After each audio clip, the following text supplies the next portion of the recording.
And today's Ale Pro Portrait player, none other than James Conrad, world champion and magician in the woods.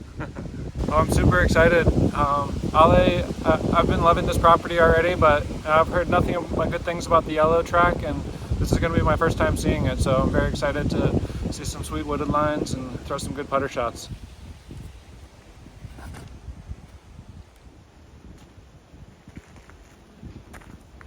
Yum. Yum. Cool. Such a nice sunny day for us today. It's great.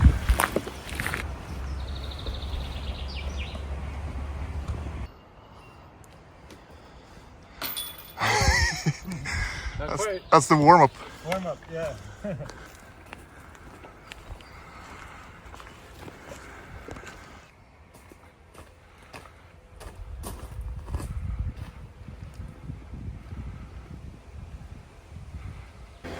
$80 meters, little turn, maybe kind of fight out of it at the end. This is cool.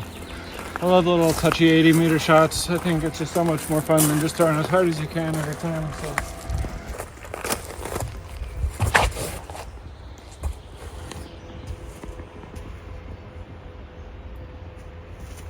Mm-hmm.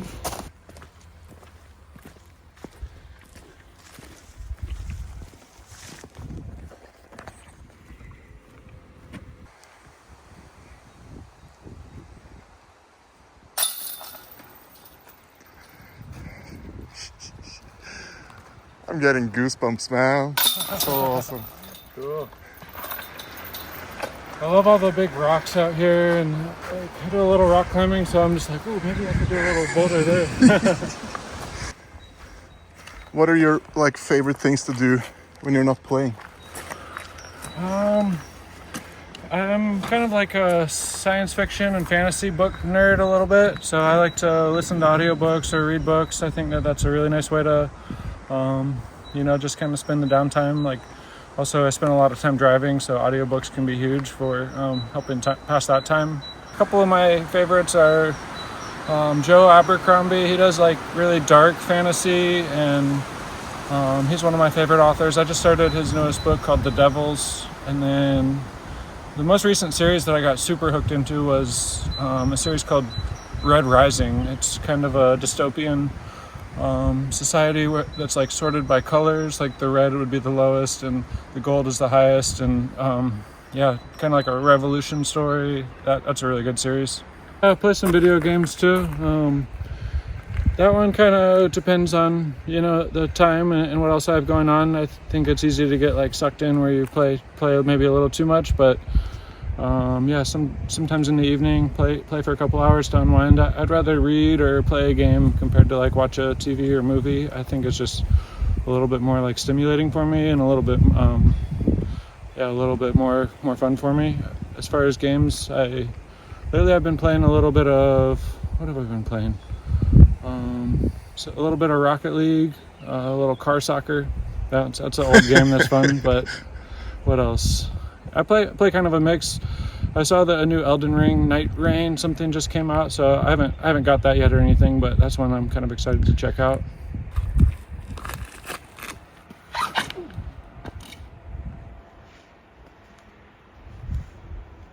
Oh, yum, yum, yum, yum, yum. Cool. Heck yeah.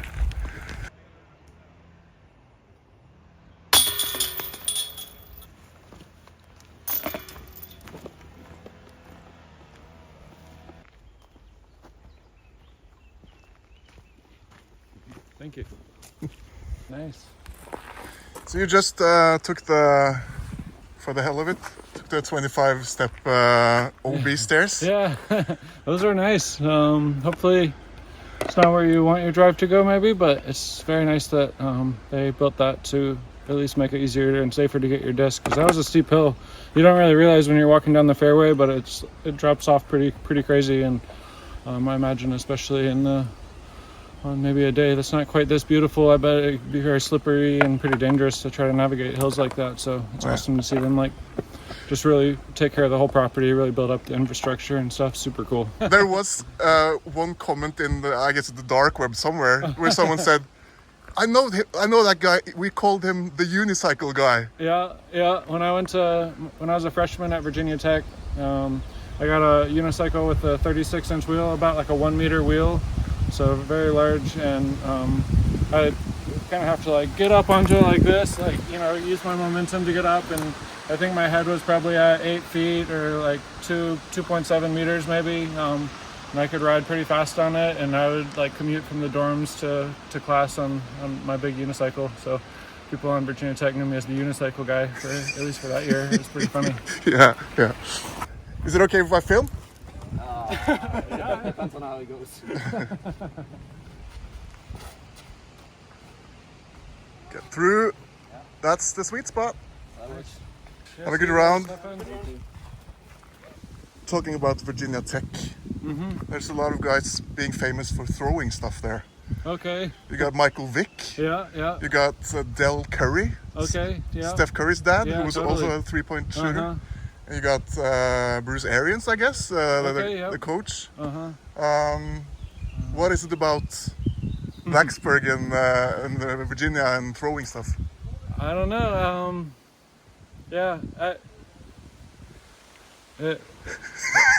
I got nothing on that, but it is always. I always had a great time down there going to Lane Stadium for the big football games they have. I saw that Metallica just had a concert there at Lane Stadium. Their Virginia Tech's walk-on song has always been "Enter Sandman" by Metallica, and everyone just starts jumping and screaming and stuff. So it was cool to see that Metallica came and had a big concert there. Yeah, Virginia Tech's a nice place. I guess a good place for throwing things too.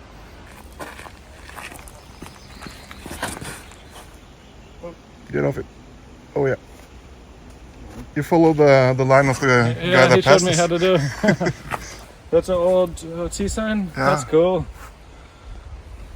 Yeah. So someone took some work to carve this out and everything. Yeah. That's cool. So here's the sweet spot. Here's where you are.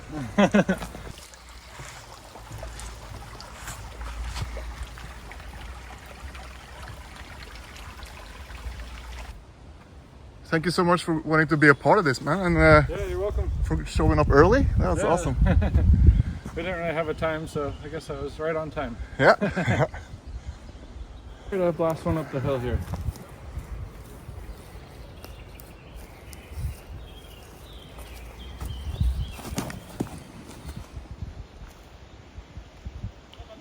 Wow. I think that's really close. I think it was good, yeah. Yeah.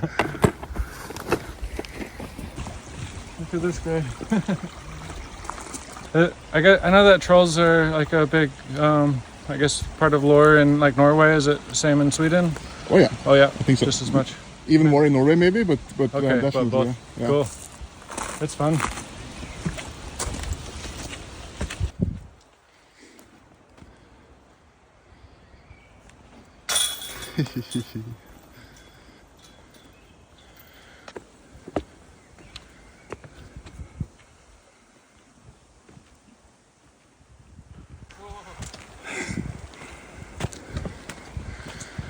You approve? This is awesome. Just massive downhill. 100 meters, probably plays like 50. Yeah. This looks fun. Cool. Trying to find where to start. Just in the tree.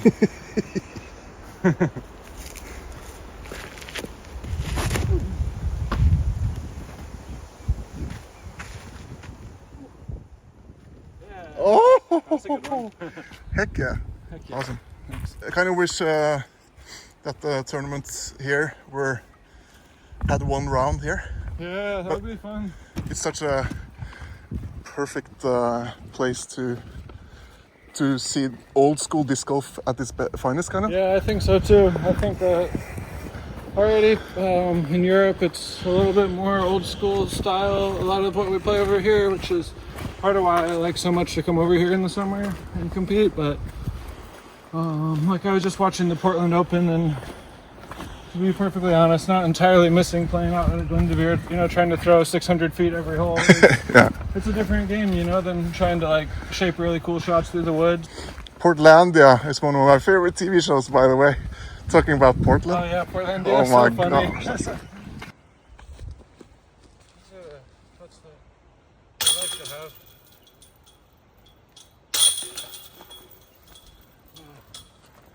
Sweet, looking back up too. Yeah. So easy to throw down here with a good shot, but it'd be so hard to get all the way. Yeah. Thank goodness Yeah, they're thank human goodness.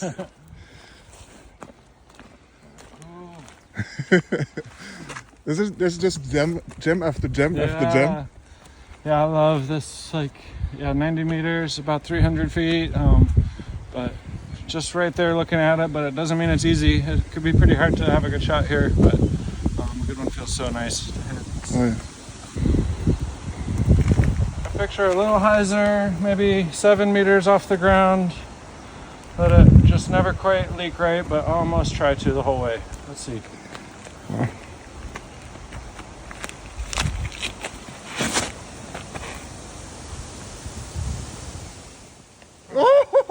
Close. So close. I think that kind of stuff goes a long way towards, like, you know, making a course pay to play. Like, a lot of disc golfers maybe have a hard time wanting to justify to pay to go to a place, but when you actually show up at a place that and pay to play, but then they have nice bridges across all the creeks and they have all this infrastructure built up, I think that that kind of like justifies the cost, you know. Yeah. So I think it's really cool to see, and I think that having some pay to play courses is great. You know, it costs a lot of money to upkeep a course like this, and you can just get such a I guess more of like a real disc golf experience, you know, when there's a property that's just really dedicated to the course, and I love to see that out here. To see what Vince is doing and just pouring into this place is beautiful.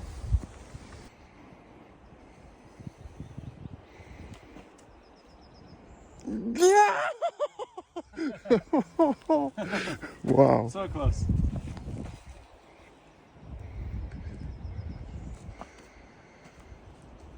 Wow. Gosh. That distance control Yeah. for knowing when it's gonna fade in. That's wild. Sometimes I think it's great to be able to, like, the soft bid, you know. So it's good to decide if you're going for it or laying out, but it can also be good to kind of work on those like nose up soft putts. It's, you know, maybe 16 meters there. There's like some trees back here. If I really ran it too hard, it could be a really hard par putt, but sometimes you want to kind of give it a chance and Sure. practice.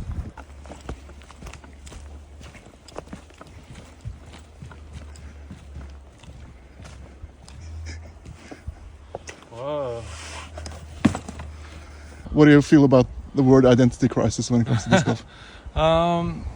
Yeah, that's interesting. I think that there's enough disc golf players to have kind of room for all of it. You know, we don't have to necessarily pick one identity as like a entirety of our sport to like fall under. So I think that I think it's beautiful to have just the city park that is super accessible, that you can have people coming at any time of the day, no cost. They can come with a couple discs. I think that is and always should be a huge part of our sport. You know, just something that you can go with your kid who's only like 6 years old or something. That's kind of when I started, you know, going to the park with my dad, throwing some disc. And but I think as, you know, the pro scene and everything gets a little bit bigger, and there are people that are just die hard, you know, they're all in on disc golf. I think that having like dedicated properties, you know, I wouldn't say we really have like country club styles yet, but just having places here like Ale, or thinking about Eagles Crossing, where I was not too long ago, that is like, you know, a big property dedicated to disc golf and that charges you to come play. I think that there's room for that as well. You know, I think there's room for everything kind of. I think that having these spaces that are, you know, all in on the sport and really trying to grow it and trying to also make a little bit of money to pay the bills, I think that's okay. And I also love that there's still tons of free courses around that you can just go out and play anytime you want. Mm-hmm. My dad was in the Army, so as his orders would change, you know, we'd move. And I think the longest I lived anywhere before Virginia was about 3 years. So definitely, you know, a unique childhood, and it's sometimes hard to even place a memory. Like, oh, I remember this happening, but it's hard to remember, like, oh, was that in Colorado or was that in Montana, or it's sometimes hard to link those things up.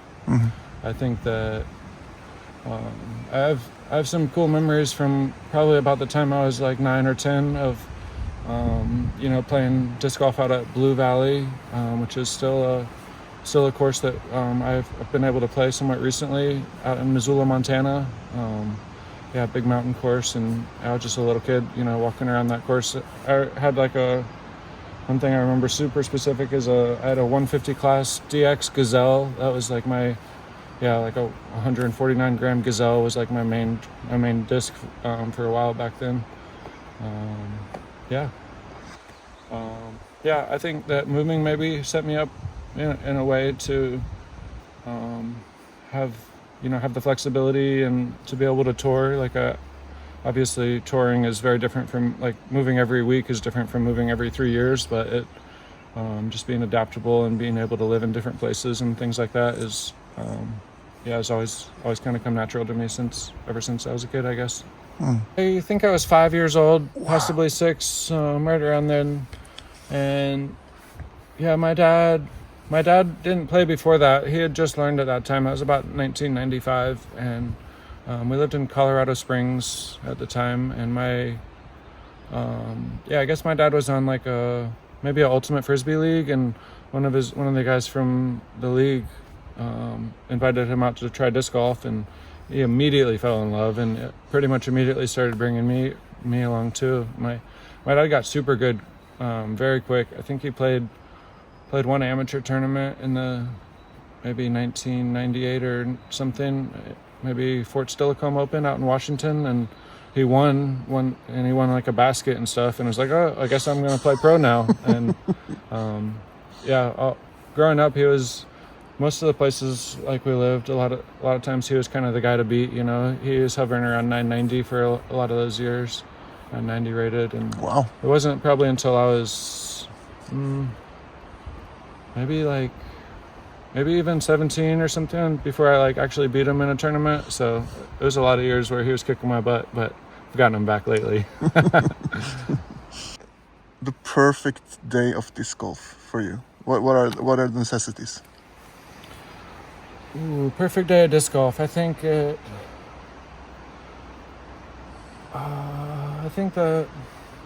there has to be some bacon involved in the morning, maybe some bacon and eggs. I think that, maybe my memory is poor or something, but today's feeling pretty good. This temperature to me is perfect. Sunny skies, clear skies, but not hot. What do you think it is? Like 15, 16 degrees today? Maybe 16? Celsius? Yeah. It's over 20. Over 20? Yeah. Okay. What is that? I don't know. Okay. We're not supposed to know both. No. We should always only know one. I think it's like in the 65 maybe Fahrenheit. Maybe that's 20. In the shadows, it's probably around 15. 15? Yeah. Okay, that's what I was thinking it feels like here. Yeah. And that's perfect to me. 60 degrees. If we start walking, I'll be sweating again, but I think that's perfect. I think that having some beautiful forests to be able to play through, I don't think it gets a lot better than this for a day of disc golf. I got a message from a dude, knowing that I was meeting you today. Okay. And he was like, "What's up with the coordinates on your signature disc?" Okay. Is that special for you somewhere? Yeah, let's see if I have one here. I think so. So all the stock stamps of my signature, or my signature discs are. It was just kind of a thing we came up with between, working with the guys at MVP that my discs are all kind of like travel themed names and stuff like that. So for each one that came out, we kind of picked one of my, favorite spots to visit on tour or things like that, and or just different places that are, special for one reason or another. And I think the Sewanee one, it's hard to remember which one goes to where, but I think the Sewanee, Florida, I think that might be for the detour. I think that would be my favorite place to take a detour off the road. There's a big festival there every, like kind of Halloween time every year that, just an amazing park, amazing river going through it, and just a great place to spend some time. I actually have a disc golf course there too. It's pretty cool. Sounds perfect. Yeah.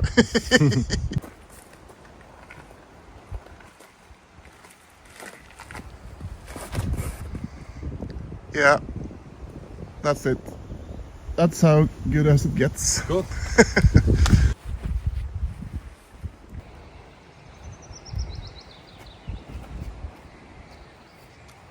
Oh yeah.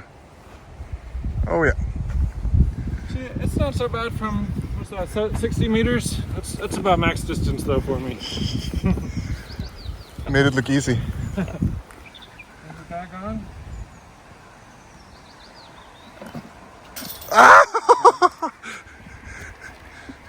should have putted it forehand because I Oh yeah, right, yeah. threw forehand. I messed up.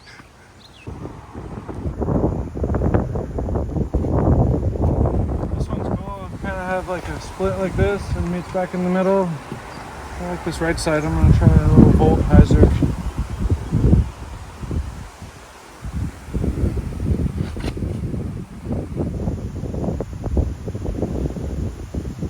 Oh my gosh! Can't be done any better. Nice. Looks like you could have like a nice little drink sitting here. Yeah, Maybe just taking a reading break. yeah. Ah.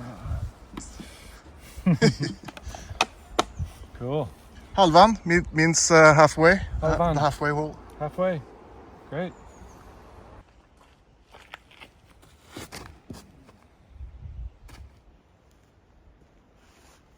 Oh! I could have gone in. Yeah. You started playing really young. Really young, yep. But what kept you playing? Do you feel like what was so special about disc golf? I think that you know, my dad being so into it, and you know, him basically being my sponsor, you know, bringing me to tournaments and stuff when I was a kid, definitely kept it very interesting. And then you know, having some natural ability at it helps. I think it's a lot easier to stick with something if you feel like you're good at it, or improving at it and this kind of thing. And yeah, I think a lot of it just has to do with the being outside. You know, I love to take a hike and things like that too, but I'm also have a competitive side. So being able to be out here in the woods, hiking through these trails, and also, you know, trying to beat my buddy at it, is kind of what hooked me. And then, yeah, there's been times in my life when I was like not playing as much. I think when I was, you know, 19, 20 years old, I wasn't playing or competing too much at all. And then, yeah, kind of switched from doing it as something that I like did with my family to doing, like take a bit of a break. And then when I was, you know, mid-20s, I started to really get back into it kind of on my own. And yeah, not long after that is when I decided to try touring. And since then it's been my job, so now I'm kind of stuck doing it. It's fun though. Still love it. Thanks for doing it. Thanks for taking that choice, man. Yeah, my pleasure. Heck yeah.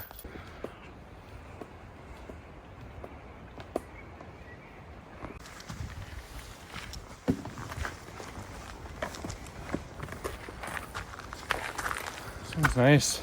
Yeah. A little short. Kind of an island green. Yeah. Cool. If I didn't have one question about a certain day in 2021, I wouldn't be doing a good job as a journalist. Sure. I was thinking of asking it in a different way a little bit. That shot has become so meaningful for so many. I feel like some are like comparing it to the David and Goliath story, Okay. and that you should never lose hope, and Right. people feel like you're representing them somehow. Cool. How are you feeling about that?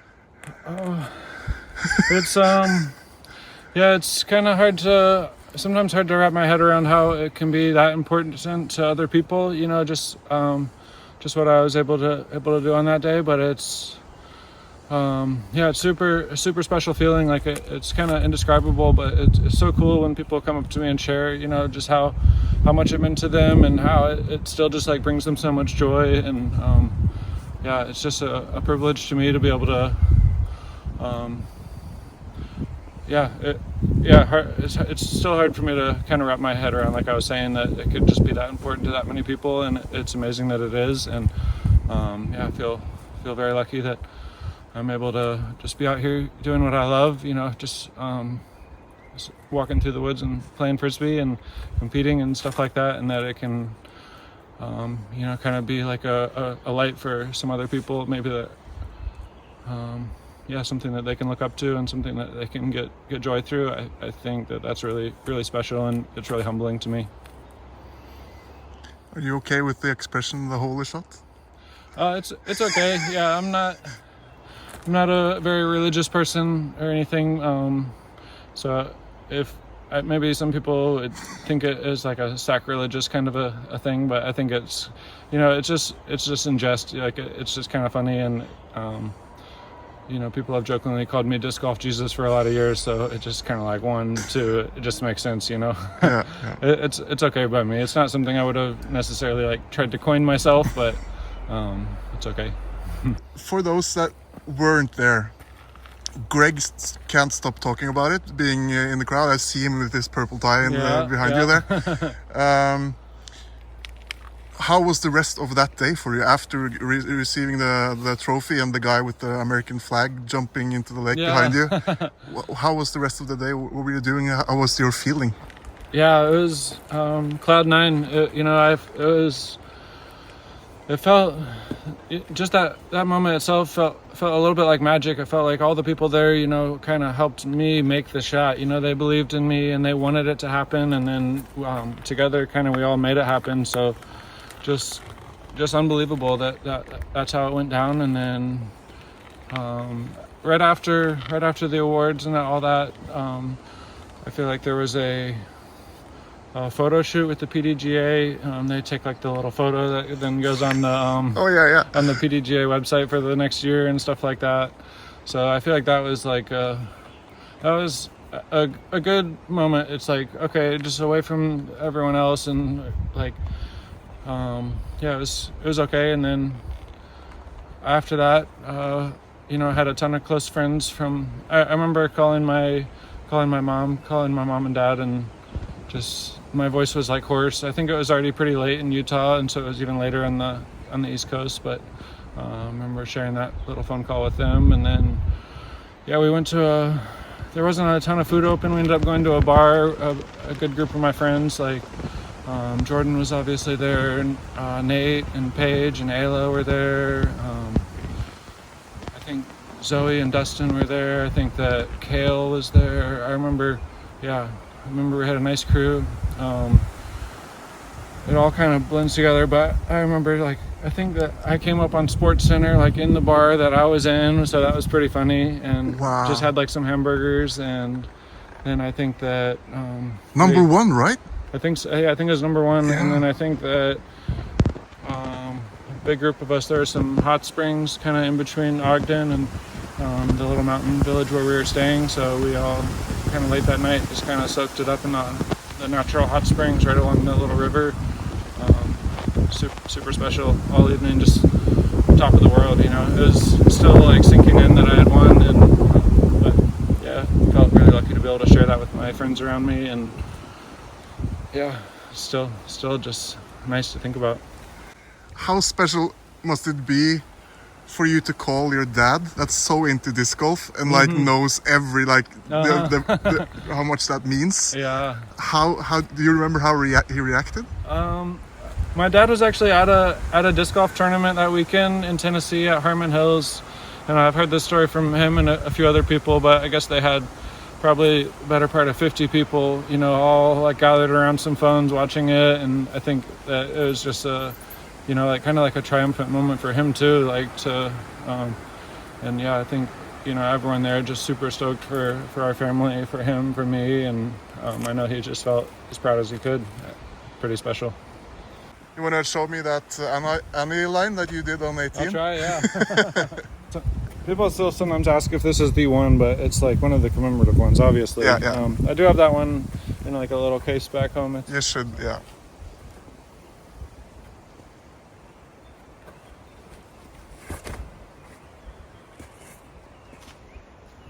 Oh yeah, that had the shape. Yeah, the branches kind of kept it. Might have had a chance. Yeah.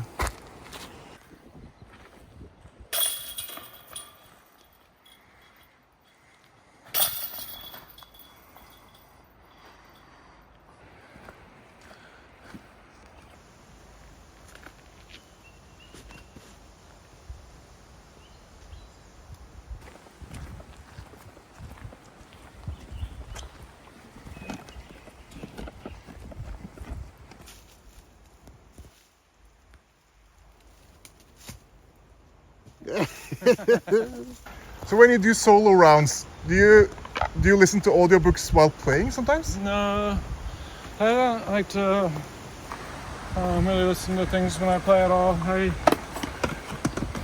I play solo round, usually I throw. I almost never keep score.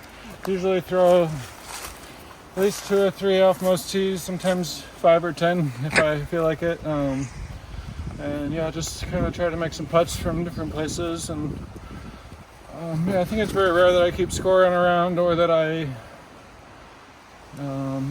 just like play one shot all the way through. Maybe I should do it a little more, but I think I just like getting out and throwing the disc, Mm-hmm. 99 meters. Got a hooks left at the end. Looks nice.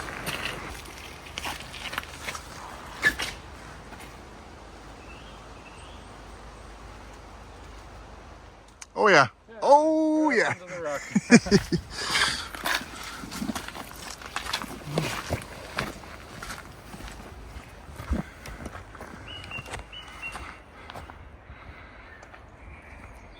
I skipped up over the rock. The one thing you are missing while you have me here is all the bird sounds. I slept in the tent by hole 1 of White's for 2 nights. Yeah, so you know. I got some good birds. Yeah,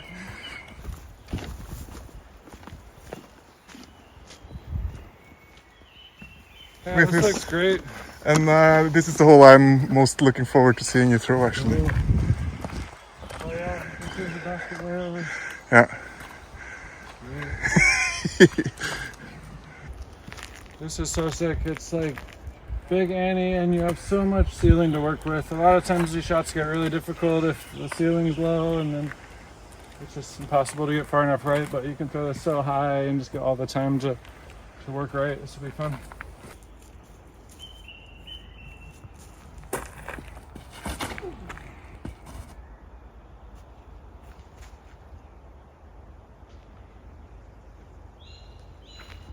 I saw it up there pretty good. I think you have a putt there, yeah. Yeah.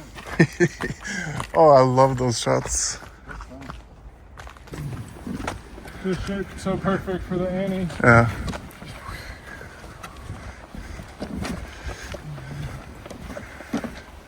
Yeah, this is a special one.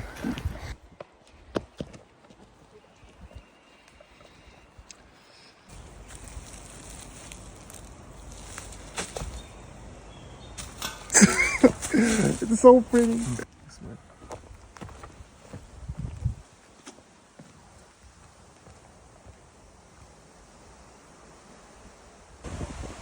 You see the tree in the back there? Yeah. Of the sweet spot? He has to stay like 5 minutes short of that. Okay.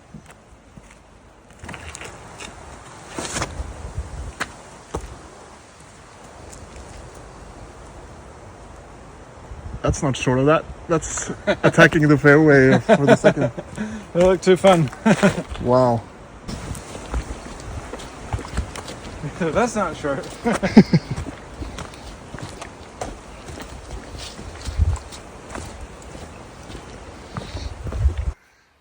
How's your forehand roller game? Pretty good. You want to see?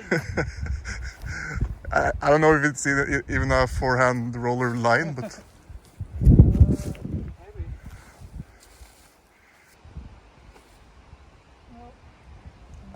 Huh. How's this for a ceiling? Amazing, yeah, it's just so much room to work. These trees are beautiful. Maybe we can save the birdie from 60 meters. What do you think?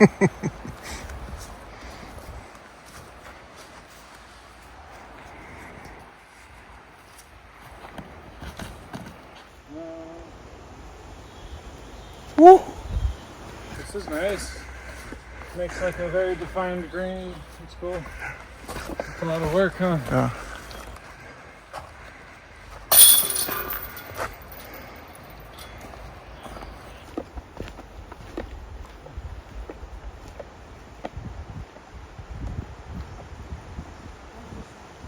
Yeah.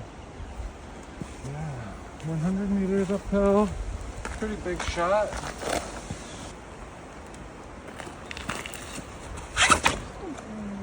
behind it.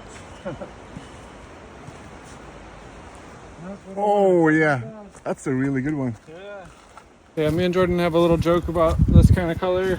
We were at a climbing gym one time, and I was like pointing out a route. You know, you're sitting on the mat resting, and you're looking at the different routes, and I was like, "What do you think about this one?" And I kind of pointed out one that the holds were this color, and she said, "Oh, it wasn't exactly this color, it just made me think of it." But she said, "Oh, the pink one." And I asked how could she tell if it was pink or orange?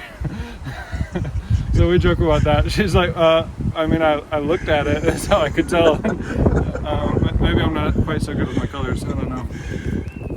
Yeah, that's funny, yeah. But how can you tell?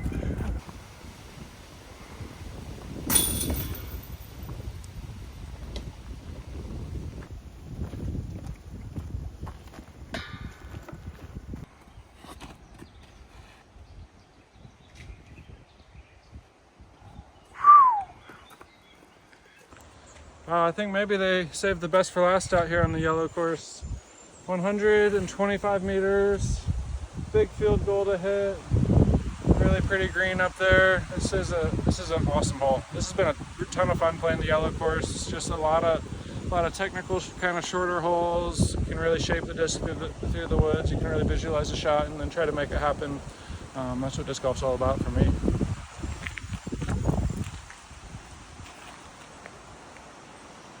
I don't know if I can reach with this disc.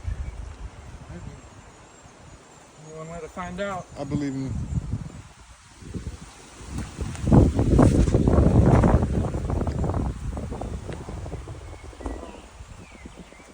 Tailwind is so strong. Yeah.